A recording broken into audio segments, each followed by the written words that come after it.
मी आज सर्वच्या साक्षीने सांगणार आहे, या संतोषांना देशमुखच्या मारेकऱ्याला तपासी करायचीच, पण या विंड मिल सुद्धा धारक जे आहेत ते सुद्धा काही गुंड पाळतात आणि हे गुंड पाळून माझ्या शेतकऱ्यांना त्रास देतात, त्यांचा सुद्धा छडा लागला पाहिजे।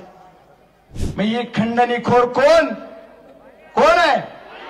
आदरणीय अण्णा, तुम्ही म्हणतात अक्का, त्याचं नाव घ्यायचंय का नाही त्या बक्काचं मला माहित नाही, पण त्याचा मास्टर माइंड कोण आहे? आणि ही आदरणीय धनंजय मुंडे साहेब, तुम्हाला या मंत्रिमंडळात राहायचा नैतिकतेचा अधिकार नाही। या बीड जिल्ह्याच्या मातीमध्ये तुमचा जन्म झाला असाल तर तुम्ही बीड जिल्ह्याच्या जनतेला सांगून द्या, फेकतो राजीनामा आणि चौकशीला सामोरं जातो। का करत नाही तुम्ही? अरे ह्याचं नाव कशाला घ्यायचंय? हा कोण आहे? हा फक्त दलाल आहे। पुन्हा आता सीआयडी कडे अट्रॅसिटी आणि खंडणी दिली, ह्या तिन्ही गोष्टी जर एकत्र केल्यात तर याचा अर्थ काय होतोय? ही कोणाला कसला हक्का म्हणते त्याचं नाव नक्कीच त्या खंडणीतून गुन्ह्यात आहे। त्याच्यामुळे आजची मागणी माझी खासदार या नात्याने एकच आहे, याचं नाव त्या मर्डर केसेस मध्ये तुम्ही दाखल करा आणि हे अंडर ट्रिप चालवा, नाही तर होणार नाही। आदरणीय संतोष अण्णा देशमुख यांना पहिल्यांदा भावपूर्ण श्रद्धांजली तुमच्या सर्वांच्या वतीनं मी अष्टांग आदरांजली वाहतो आणि तमाम त्यांच्या मारेकऱ्यांना फाशी झाली पाहिजे याच्यासाठी जमलेल्या माझ्या सर्व बहादर मावळ्यांना पहिल्यांदा प्रमाण करतो आणि याच्यासाठी व्यासपीठावर उपस्थित असणारे तुमचं आमचं दैवत आदरणीय मनोज दादा, आदरणीय राजे, सर्व पक्षाचे आमदार, सर्व पक्षाचे सर्व कार्यकर्ते, सुरेश अण्णांना नाव घेतलेले सर्व सन्मान्य व्यासपीठ, आज तुमची सर्वांची इच्छा आज पूर्ण होईल। मला एकच सांगायचंय की आपण सर्वजण इथं का आलो? मौज मजा करायला नाही। आपला एक कार्यकर्ता, आपला मावळा आपल्यातून निघून गेलाय। माझी ही भगिनी उघड्यावर पडली, एका भगिनीचं कुंकू पुसलं गेलंय आणि ते कशाने झालंय तर यांच्या वृत्तीमुळे झालेलं आहे। बीड जिल्ह्यामध्ये कायदा व सुव्यवस्था नावाची चीज राहिली नाही। गेले कित्येक वर्ष 19 पासून तर 24 पर्यंत या 5 वर्षात कुठं कायदा व सुव्यवस्था राहिलेली नाही। आदरणीय सुरेश अण्णांनी सांगितलं, संदीप भैयांनी सांगितलं की बऱ्याच काही मुद्दे मांडले, पण मी तमाम महाराष्ट्राला तुमच्या सर्वांच्या साक्षीने सांगणार आहे की संतोष अण्णा देशमुख सारखा एक सोजळ असा सरपंच, एक तरुण सरपंच, अरे त्याने कधी विरोधकाला, राजकीय व्यासपीठावर विरोध करणाऱ्या माणसाला सुद्धा त्याचा कधी हेवा वाटला नाही। आपलासा वाटणारा आमचा संतोष अण्णा घालवायचं काम पाप तुम्ही या परळीवाल्यांनी केलंय, हे सर्व उघड आहे। अरे याचं सर्वांचं मूळ कुठं आहे? आपला 6 तारखेला सुरुवात झाली असं प्रत्येक जण म्हणतात, पण मे मध्येच खंडणीचा गुन्हा केज पोलीस स्टेशनला दाखल झाला होता। या खंडणीच्या सुरुवातीपासून आदरणीय सुरेश अण्णाला जरा जास्त माहित आहे त्या विंड मिलचं। या विंड मिल या आपल्या जिल्ह्यामध्ये आल्या, या विंड मिलच्या माध्यमातून शेतकऱ्यांना कुठेतरी पैसा मिळेल, इथं उद्योग उभारला तर आपल्या तरुणांच्या हाताला थोडंफार काम मिळेल, त्याच्यातून व्यवसाय होईल, बीड जिल्ह्याची प्रगती होईल असा उद्देश असला पाहिजे, पण त्याच्यापेक्षा उलट आहे। मी आज सर्वच्या साक्षीने सांगणार आहे, या संतोषांना देशमुखच्या मारेकऱ्याला तपासी करायचीच, पण या विंड मिल सुद्धा धारक जे आहेत ते सुद्धा काही गुंड पाळतात आणि हे गुंड पाळून माझ्या शेतकऱ्यांना त्रास देतात, त्यांचा सुद्धा छडा लागला पाहिजे।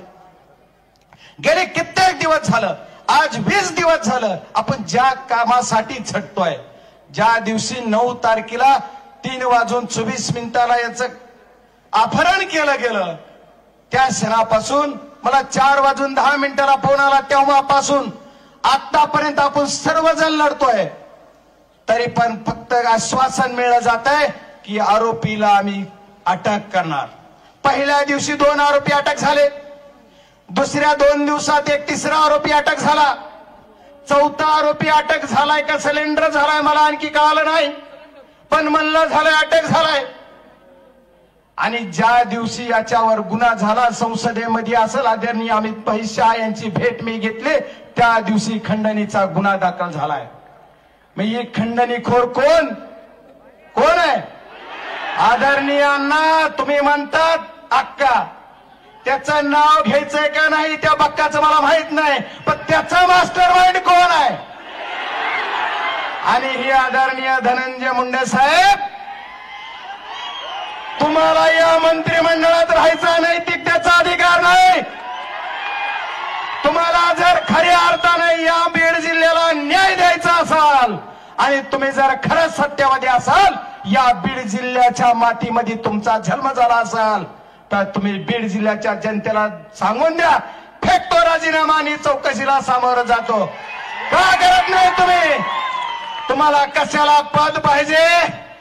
आमचे मुर्दे पडायला, आम्हाला मारायला? अरे ह्याचं नाव कशाला घ्यायचंय? हा कोण आहे? हा फक्त दलाल आहे, दलाल आहे, दलाल. याच्यावर काही बोला एवढं मी, तुम्ही सर्वांनी मला खासदार केलंय, तुमच्या सर्वांच्या ताकदीवर मी खासदार झालोय. आदरणीय आवार साहेब, तुम्ही बोलताना म्हणलात की आज क्रांती झाली. आज क्रांती नाही झाली आवार साहेब, ह्याची क्रांती लोकसभेला ज्या बीड जिल्ह्यानं दाखवून दिले. 75,000 मतं बोगस केले तरी सुद्धा या पट्ट्याला आदरणीय मनोजदादा सारख्यांचा आशीर्वाद, या जनतेचा आशीर्वाद आणि मला निवडून दिला. आदरणीय सुरेशांना तुम्ही आता उल्लेख केला परळी विधानसभा मतदारसंघाचा.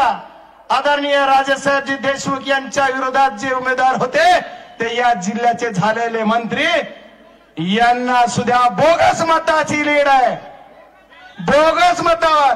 जर या प्रशासनाला खऱ्या अर्थाने या आमच्या सत्तोंसांना देशमुखाला न्याय द्यायचा असेल तर बीड जिल्ह्यामध्ये झालेला मतकाढा 2 अंकी आकडा सुद्धा शिल्लक राहिला नाही. असं कुठं महाराष्ट्रात होत असेल तर ती फक्त बीडला होत आहे. आणि यांची मुजगेगिरी का वाढली, यांची ताकद का वाढली? तर यांच्या माग प्रशासन आहे, यांच्या माग शासन आहे, याच्यामुळे हे झालं. याच्याशिवाय यांना दिवसा ढवळ्या खून करतात. आमचे रामकृष्ण भांगर यांच्यावर 3 गुन्हे झाले. अरे कशासाठी? परमेश्वरानं तुम्हाला संधी दिली, तुम्ही मंत्री झाला, तुमचे खालचे पिलावळावरा तुमच्याच लोकांच्या विरोधात तुम्ही म्हणलात ही परळीचा खेळच कळा नाही की मारणारा बी तिथंच तर मारणारा बी तिथंच. तसंच झालंय निवडणुकीचं सुद्धा, विरोधक बी तिथं सत्ताधारी बी तिथंच. कारण त्याचं असं आहे की काही बी झालं तर ही जी आमच्या विरोधात येतात ना कुठंतरी त्यांच्या उंचीप्रमाणे, ते काय म्हणतात, भाऊ काय ताई काय दोघंही आमचेच. काय जाती धर्माचा विषय? कुणीतरी म्हणलं या प्रकारात जात आणू नका. इथं एका जातीचा माणूस नाही, इथं एका पक्षाचा माणूस नाही. भारतीय जनता पार्टीचे सध्या 2 रनिंग आमदार इथं आहेत. राष्ट्रवादी काँग्रेस अजितदादा पवार साहेबांचे सुद्धा एक आमदार यायचे. आम्हाला आदरणीय संतोषांना देशमुख यांच्या मारेकऱ्याला न्याय मिळवून द्यायचा आहे. त्याच्यासाठी तुम्हाला आम्हाला सर्वांना लढायचं आहे आणि या लढ्यामध्ये तुमची सर्वांची ताकद आपल्याला दाखवायची. आदरणीय मुख्यमंत्री महोदयांनी सांगितलं की मी पकडणार, मी न्याय देणार. आदरणीय आमच्या अभिमन्यू पवार साहेब म्हणले, अण्णाही म्हणतात, अण्णा कधी पकडणार सांगा तर एकदा. की 20 दिवस झाले, 20 दिवसात का पकडलं जात नाही? कायद्यापेक्षा पोलिसापेक्षा हा जो मोठा आहे का? हा जो ज्याचं नाव तुम्ही घ्या म्हणतात तो त्याच्या घरातच बसलाय. बीडच्या एसपी साहेबाला माझं म्हणणं आहे त्याच्या घर तपासा, घरातच तुम्हाला तो सापडला पाहिजे. शाहीर तुम्हाला सांगतोय तरी सुद्धा हे पोस्ट एसपी का जात नाहीत? अरे ज्या डीवायएसपी कडे कालपर्यंत तपास होता, डीवायएसपी साहेब तुम्ही कधी गेलात त्यांच्या घरी? अरे कशाला? अरे कुणाचं धनंजय मुंडे साहेबाचं नाव घेतलंय, मला ह्याची नाव घ्यायची लायकी आहे का? कुणाचं नाव घ्यायला होतं? बीड जिल्ह्याच्या खासदारला. बीड जिल्ह्याचा खासदार तुमचा सर्वांचा स्वाभिमान आहे, बजरंग सोनवणे एकटा नाही. त्यानं कुणाचं नाव घ्यावं हे सुद्धा तुम्हीच ठरवा. तुम्ही म्हणताल त्याचं घेऊ. अरे या सर्वांच्या या गुन्हेगाराचं, दरोडेखोराचं, दलालाचं नाव माझ्या जिभेतून कशाला घेता?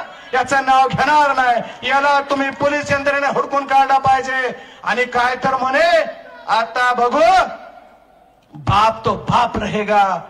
आता हा देशमुखांना देशमुख गेलेत, आता बजा आणि ती बेवडं राहिले. काय बोलता? अरे तुमच्यात खरंच दम असेल तर आमच्याकडे नुसतं नजरवरी करून बघा. कशाला बोलताय? आम्ही सुद्धा म्हणतो जितवा ज्याची आता अण्णांनी त्यांच्या स्टाईल मध्ये सांगितलं, ज्या गोळीवर आमचा, मला तिची भाषा येणार नाही, माझा मित्रच आहे घडी, पण तेवढं येणार नाही मला, मी आपला येड आहे. आता काहीतरी पत्रकार आले म्हणले तुम्ही असे खासदार कसे? आम्ही म्हणलं मनोज दादाचा खासदार आहे मी, काय करा, असाच आहे मी. पण आदरणीय मनोज, आपल्या आदरणीय संतोष अण्णा देशमुख यांच्या मारेकऱ्याला फाशी झाली पाहिजे. आणि याच्यासाठी तुम्हाला आम्हाला एक व्हायचंय आणि एक होऊन लढा द्यायचा. एवढ्यावर या पोलीस यंत्रणेच्या तपासावर मी तर समाधानी नाही. कारण पोलीस यंत्रणा करते काय? कुणी म्हणलं एसआयटी कडे द्या, कुणी म्हणतं एसआयटी नेमली. अण्णा तुम्ही तरी सांगायचं एसआयटीचा अधिकारी कोण आहे? नाही सांगितलं. एसआयटीचा अधिकारी कोण आहे? सीआयडी कडे द्या. सीआयडी कडे गुन्हा दिला म्हणून मला पोलीस यंत्रणेने सांगितलं. सीआयडी कडे मर्डरची केस दिली होती, पुन्हा आता सीआयडी कडे अट्रॅसिटी आणि खंडणी दिली. ह्या तिन्ही गोष्टी जर एकत्र केल्यात तर याचा अर्थ काय होतोय? ही कोणाला कसला हक्का म्हणते त्याचं नाव नक्कीच त्या खंडणीतून गुन्ह्यात आहे. त्याच्यामुळे आजची मागणी माझी खासदार या नात्याने एकच आहे, याचं नाव त्या मर्डर केसेस मध्ये तुम्ही दाखल करा आणि हे अंडर ट्रिप चालवा, नाही तर होणार नाही. दोन गोष्टी आजच्या या मोर्चातून महाराष्ट्र शासनाला आणि सत्ताधारी सर्व आमदार महोदयांना माझी विनंती आहे, दोनच गोष्टी तुम्ही करा तुमच्या शासनाकडून. याला राजीनामा द्यायला सांगा आणि दुसरा विषय काय करा तर याला 302च्या आरोपामध्ये अगोदर गुन्हेगार करा, तरच खऱ्या अर्थाने न्याय होईल, नाही तर आम्हाला न्याय होणार नाही. ढोंग नको, राजकारण नको, आपण काय पाहिजे तर न्याय पाहिजे आणि न्यायासाठी झटणारे आम्ही सर्वजण आहोत. न्यायासाठी झटलं पाहिजे आणि न्याय करण्यासाठी आम्ही आज रस्त्यावर उभारलो. ही प्राथमिक आमची लढाई, उद्याची लढाई मी सर्वांना सांगितलंय, मीडियाच्या माध्यमातून सुद्धा सांगितलंय. आम्ही सर्वजण या आता येणाऱ्या नवीन वर्षापर्यंत 2 तारखेपर्यंत जर याचा तपास लागला नाही, याला अटक झाली नाही आणि याला जर तुम्ही पकडून फासावर चढविण्याची कारवाई सुरू केली नाही तर 2 तारखेच्या नंतर दिल्ली असो, महाराष्ट्र असो की तर बीड मध्ये असो, कुठं ना कुठं पण उपोषणाला खासदार म्हणून मी बसणार आहे असं तुम्हाला सर्वांना जाहीर सांगतो. आणि याच्याबरोबर तुमच्या सर्वांच्या साथीनं आपल्याला ही लढाई लढायची. संतोष अण्णा देशमुखांचा ज्या दिवशी अपहरण झालं, ज्या क्षणाला अपहरण झालं तेव्हा क्षणापासून आतापर्यंत मी लढतोय, तुम्ही सर्वजण लढताय. संतोष अण्णा देशमुख यांच्या मारेकऱ्यांना फाशी झाल्याशिवाय आपण शांत बसणार नाहीत, एवढा शब्द तुम्हाला देतो. उशीर होतोय, आपल्याला राजांना ऐकायचंय, आदरणीय मनोज दादांना ऐकायचंय, त्यांचं आपल्याला ही सर्व घ्यायचंय. त्याच्यामुळे मी जास्त न बोलता तुम्हाला सर्वांना विनंती करणार आहे, तुम्ही इथून पुढच्या सर्व लढ्यात तुमच्या सर्वांनी आपण ताकदीनं बरोबर राहायचंय आणि यांच्या कुणाच्या लय बाकीच्या ह्याच्यात नाही, यांचा राजीनामा झाला पाहिजे. महाराष्ट्राच्या मुख्यमंत्री महोदयांना, दोन्ही उपमुख्यमंत्री महोदयाला तुमच्या सर्वांच्या वतीनं तुमचा खासदार म्हणून आणि इथं बसलेल्या सत्ताधारी आमदाराला मी विनंती करतो, यांचा राजीनामा घ्या आणि त्याला 302 मध्ये अटकवा, तरच खऱ्या अर्थाने आम्हाला न्याय मिळाला असं म्हणलं जाईल. खूप खूप धन्यवाद.